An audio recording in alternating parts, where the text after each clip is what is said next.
कक्षा 12वीं विषय रसायन शास्त्र। आज मैं आपको एल्कोहल के निर्जलीकरण के बारे में समझाऊंगा। उसकी जो क्रियाविधि है, ये मेरा नाम लिखा है।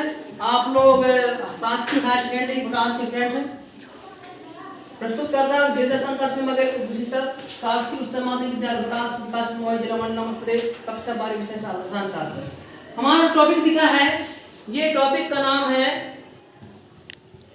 क्वेश्चन एल्कोहल के, क्या लिखा है यहाँ पर, एल्कोहल के निर्जलीकरण से आप क्या समझते हैं, इसकी क्रियाविधि दीजिए। देखो क्वेश्चन क्या लिखा है, एल्कोहल के निर्जलीकरण से आप क्या समझते हैं, इसकी क्रियाविधि दीजिए। इसको इंग्लिश में क्या बोलते हैं, क्रियाविधि को मैकेनिज्म, क्या बोलते हैं, मैकेनिज्म।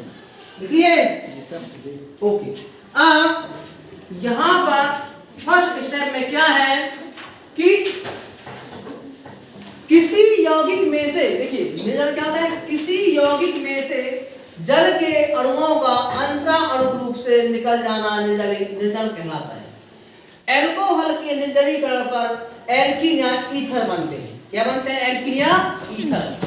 अब जब एल्कोहल फ्लोटिक अम्ल जैसे सांद्र H2S4 या H3PO4 के साथ या उत्प्रेरकों जैसे निर्जल ZnCl2 या Al2O3 के साथ क्रिया करते हैं, तब इनमें निर्जल होता है और एल्कीन बनते हैं। उदाहरण, जब एथेनॉल को सांद्र H2SO4 के साथ उच्च ताप 443 K पर गर्म किया जाता है, तब एथेनॉल का निर्जलन होता है और एथीन बनता है। अब यहाँ देखिए क्या, ये किसका सूत्र है, यहाँ पर H2SO4। ये क्या कहते हैं, इसको H3PO4 क्या कहते हैं, कास्टिक अम्ल। क्या कहते हैं, कास्टिक अम्ल। यहाँ क्या लिखा है, ZnCl2 जिंक क्लोराइड Al2O3, इसको हम क्या कहते हैं, एल्यूमिना। क्या कहते हैं बताओ, एल्यूमिना। ठीक है, अब यहाँ देखिएगा क्या लिया मैंने, एथेनॉल। इसको हम एथेनॉल IUPAC ना, और एथेनॉल को हम साधारण नाम क्या कहते हैं, एथिल एल्कोहल। क्या कहते हैं, एथिल एल्कोहल। ठीक है, एथेनॉल क्या कहते हैं, एक कार्बन होगा तो मेन, एक होगा तो मेन, दो होगा तो एथ, तीन होगा तो प्रो, चार होगा तो ब्यूट, पांच होगा तो पेन। ठीक है, छह का हेक्स, हेप और नॉन डेफ। ठीक है, 7 8 9 10। यहाँ पर इसलिए लिखा है दो कार्बन होने का कारण एक, और यहाँ OH लिखा है अपना, OH मतलब हाइड्रोक्सी। हाइड्रोक्सी को हम क्या कहते हैं, ऑल कहते हैं, इसलिए इसका नाम क्या आएगा, एथिल नाम। ओके, ये क्या है, H2S4 कौन सा अम्ल है, ये लिखा है सांद्र सल्फ्यूरिक अम्ल। सांद्र सल्फ्यूरिक अम्ल, इसको मैं कितना लगा रहा हूं, केल्विन 443 के मतलब क्या होता है, केल्विन। अब यहाँ क्या है, देखो यहाँ कितना कार्बन बताओ, 2, एक और एक 2। हाइड्रोजन कितनी है बताओ, 5, तो 2 और 2 4। ठीक है, और यहाँ एक कितना है, 5 और 1 6। अब यहाँ देखो कैसे आएगा, 2 और 2 4, और यहाँ का 2 6। अब क्या लिखा, इसका मतलब यह है कि 2 कार्बन है यहाँ पर, आपका ये 2 कार्बन है, देखो यहाँ पर। ठीक, कितने हाइड्रोजन बताओ, 5। एक हाइड्रोजन यहाँ का, एक हाइड्रोजन यहाँ का, एक हाइड्रोजन, एक और एक 2, O की O, तो क्या होगा, H2O। क्या हो जाएगा, H2O। अब इसका नाम क्या है बताओ, इसका नाम है एथीन। क्या है बताओ, एथीन। ठीक है, अब यहाँ देखो ऊपर वाले बंद को हम कौन सा बंद करते हैं बताओ, पाई बंद। कौन सा बंद करते हैं, पाई बंद। नीचे वाले बंद को क्या कहेंगे बताओ, सिग्मा। अब यहाँ कितने सिग्मा है, 2 इधर होंगे और 2 उधर, कितना होगा, 2 और 2 4, और 1 5। 5 सिग्मा बंद और 1 पाई बंद होता है। किसमें होता है, एथीन में होता है। किसमें होता है, एथीन। अब विभिन्न एल्कोहलों के निर्जलीकरण की सुगमता का क्रम क्या है, क्रम निम्नलिखित होता है। ये आपका तृतीयक, ये द्वितीयक और ये प्राथमिक। क्या बताओ, पहले तृतीयक, उसके बाद सेकंड क्या है, द्वितीयक, उसके बाद क्या है, प्राथमिक। इसके बाद यहाँ पर क्या लिखा है, अब फर्स्ट स्टेप में क्या लिखा, देखो ऑक्सीजन लवण का निर्माण एल्कोहल का 1 मोल प्रोटॉन के साथ क्रिया करके ऑक्सीजन लवण बनता है। यह पद उत्क्रमणीय होता है। कौन सा पद होता है बताए, उत्क्रमणीय। अब देखिए यहाँ पर ये सल्फ्यूरिक अम्ल है, क्या बताओ, सल्फ्यूरिक। इसको मैं ब्रेक किया हूं तो क्या होता है H प्लस H2SO। अब कैसे बनता है देखो, इसको हमने H2 को हम ऐसा ना लिखा है, देखो H बॉन्ड HSO4। अब यहां देखिएगा ये वाला बंद ऐसा जाएगा यहां पर, इसको हम ऐसा बना करके ये बना करके मैंने क्या लिखा है, ये बना करके भाई H प्लस धन HSO4 माइनस, ऐसा समझना, इसलिए मैंने यहां क्या लिखा है H plus HSO4 minus. Okay, अब यहां देखिएगा, अब ये क्या प्रोटॉन हो गया। अब यहां देखिएगा ये वाला यहां पे इसका नाम क्या है, इतना है ना, ठीक है, C2 1 2 C2 H5 H5, कितने कार्बन है यहाँ पर, 2, 1 और 2 आया, हाइड्रोजन कितनी बताओ, 5, 1 2 3 4 5। ओके, यहाँ पे क्या लिखा है OH, ये OH। Okay clear. फिर यहाँ पे क्या है, प्रोटॉन धन है, हाइड्रोजन प्लस है, ठीक है। अब ध्यान देखो ऑक्सीजन के बाह्यतम कक्ष में कितने इलेक्ट्रॉन होते हैं, कौन बताएगा, बताओ।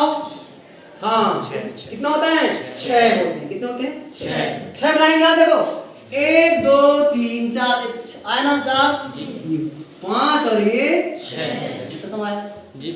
अब यहाँ से 2 इलेक्ट्रॉन कहाँ है बताओ, हाइड्रोजन के पास अटैक हो रहा है, ठीक है। अब जैसे ही अटैक होगा तो यहाँ पर क्या होगा, इलेक्ट्रॉन क्या हो जाएगी बताओ, कम हो जाएगी। जैसे ही यहाँ इलेक्ट्रॉन की कम होगी वहां पर क्या होगा, प्लस चार्ज। क्या लिखा बताओ, प्लस चार्ज। ओके, अब इसका नाम क्या देखो, यहां से ये वाले भाग को हम क्या कहेंगे, इसको हम क्या कहेंगे बताओ, एथिल।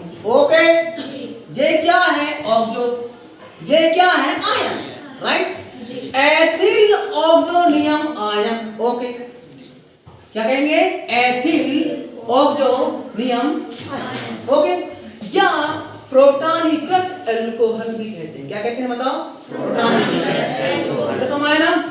अब इसके बाद मैं इसके यहाँ सुनाई हूं, देखो यहाँ पर प्लस सुनाई लिखा था आपको मैं। उसके बाद यहाँ पर क्या लिखा है, सेकंड स्टेप में कार्बोकैटायन का निर्माण उक्त ऑक्सीजन लवण या प्रोटॉनीकृत अल्कोहल गर्म करने पर अपघटित होकर कार्बोकैटायन बनता है। यह पद धीमा होता है, जो दर को निर्धारित करता है, या तथा यही पद मुख्य रूप से निर्जलीकरण है, ठीक है। अब देखिएगा, अब यहाँ पर क्या होता है, देखिएगा कि देखिएगा यहाँ पर क्या है, यहाँ पर एथिल ऑक्सोनियम आयन, क्या नाम इसका, एथिल ऑक्सोनियम आयन, ठीक है। अब यहाँ देखिएगा, यहाँ पे क्या है, कार्बन है, क्या है, कार्बन, ठीक। यहाँ कार्बन से यहाँ से ये इलेक्ट्रॉन कहाँ रखता हूँ, ऑक्सीजन के पास। अब यहाँ ऑक्सीजन कितने थे बताओ, यहाँ पर 2 है ना, इलेक्ट्रॉन कमी है। अब यहाँ देखो कैसा है, यहाँ पर ये देखो यहाँ से ये 2 इलेक्ट्रॉन कहाँ है बताओ, ऑक्सीजन के पास। जैसे ही आ जाएंगे तो ऑक्सीजन कितना हुआ बताओ, ये 2 तो ऑलरेडी है यहाँ पर, है ना, ये 2 इलेक्ट्रॉन ये आ गए।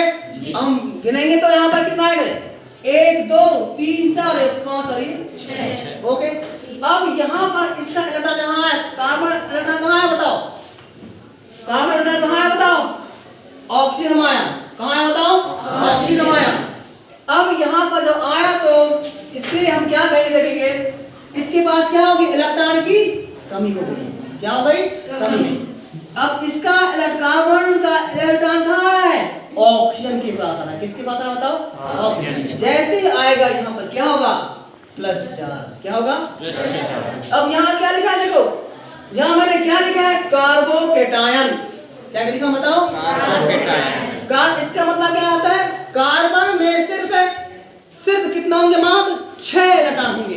कितने होंगे, 6 इलेक्ट्रॉन और प्लस चार्ज को हम क्या कहते हैं, कार्बन। गिने क्या देखो, 1 2 3 4 5 6। ओके, यदि 8 होता तो हम क्या कहते बताओ, तो कार्बोकैटायन, ठीक है। यहाँ कितना है बताओ, 6 के बाद यहाँ क्या लिखा है, कौन सा चार्ज है बताओ, प्लस चार्ज। उसको हम क्या कहेंगे, कार्बोकैटायन। कौन सा कैटायन, पूरा नाम क्या है, यहाँ देखो ये पूरा क्या है बताओ, एथिल आया, ठीक। सी के पास क्या है?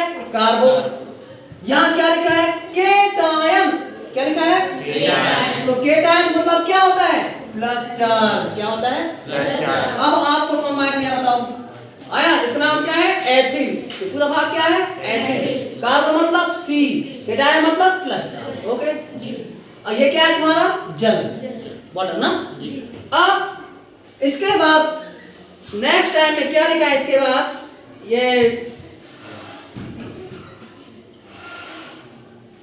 अब थर्ड स्टेप में क्या लिखा है? एथीन का निर्माण यह कार्बन कैटायन क्षार H द्वारा सहायता से प्रोटॉन को मुक्त करता है, जिससे एथीन का निर्माण होता है। अब यहां देखिएगा, अभी थर्ड स्टेप में क्या होता है? यहाँ पर कार्बन कैटायन ना, ठीक है। अब ये कार्बो एथिल कार्बन कैटायन में पुनः यहाँ ले लिया मैं। उसके बाद क्या लिखा बताओ? HSO तीव्र सल्फ्यूरिक अम्ल बहुत फास्ट होता है ना, इसलिए क्या होता है यहाँ पर तीव्र। अब यहाँ देखिएगा, ध्यान से देखो, ये हमारा बंद टूट का कहां जा रहा है बताओ? ये इसके पास। यहाँ कितना बंद है बताओ? एक है। जैसे यहाँ आएगा तो क्या होगा? दो मतलब डबल बॉन्ड। पहले यहाँ कितना था? सिंगल बॉन्ड था। जैसे यहाँ इलेक्ट्रॉन आया तो क्या होगा बताओ? Double bond. अब जब डबल बॉन्ड आएगा तो ये वाला हाइड्रोजन क्या हो जाएगा बताओ? निकल जाएगा, निकल जाएगा। मिलाएंगे, देखो ये यहाँ पे क्या है? सी, यहाँ तो सी है ही आपका, ठीक है। यहाँ कैसी है? सी, ये एक और एक दो, इतना सम आया। ये दो हाइड्रोजन कहाँ आ गया? यहाँ आ गया। ये दो हाइड्रोजन यहाँ आया, आया। अब देखेंगे यहाँ का, यहाँ ये वाला H निकला ना, ये यहाँ का H और यहाँ का H, एक और एक दो, S की S, O की O, और की O। क्लियर? कैसे आया देखो यहाँ पर? H प्लस धन HSO4 माइनस, एक और एक दो, S की S, O की O, 4 की 4, H2SO4। अब समझ आया सबको? जी सर। अब इसका नाम क्या है? सल्फ्यूरिक अम्ल। ओके, इसका नाम क्या है? एथीन भी कहते हैं और एथिलीन भी है ना। अब यहाँ देखेंगे, यहाँ ऊपर वाला कौन सा बंद है बताओ? पाई। नीचे में क्या है? सिग्मा। यहाँ भी क्या है? सिग्मा। यहाँ भी क्या है? सिग्मा। ये कार्बन और हाइड्रोजन बीच में कौन सा बंध है? यहाँ पर भी सिग्मा। ये कार्बन और हाइड्रोजन बीच में क्या है बताओ? सिग्मा। ये कार्बन में सिग्मा और ये कार्बन हाइड्रोजन में सिग्मा। कितना सिग्मा है? गिनेंगे, 2 और 2 4 और 1 5 सिग्मा और 1 पाई। इतना समय भी आया? आया सबको? नहीं आया? आया। अब इसके बाद यहाँ पर इसका टॉपिक धीरे धीरे यहाँ क्या हो जाता है? समाप्त हो जाता है। और तो मैं आज आपको एथिल अल्कोहल से एथीन कैसे प्राप्त करते हैं इसके बारे में सबको मैं समझाया, ठीक है। आपको क्या समझ में आया कि नहीं? क्या परीक्षा में आएगा तो इसको लिख लोगे आप लोग? तो नहीं लिख पाओगे? लिख लोगे ना? तो अब नेक्स्ट टॉपिक में आपको सेकेंड रिएक्शन का पीपीटी समझाऊंगा, तो आपको बन जाएगा, ठीक है। धन्यवाद।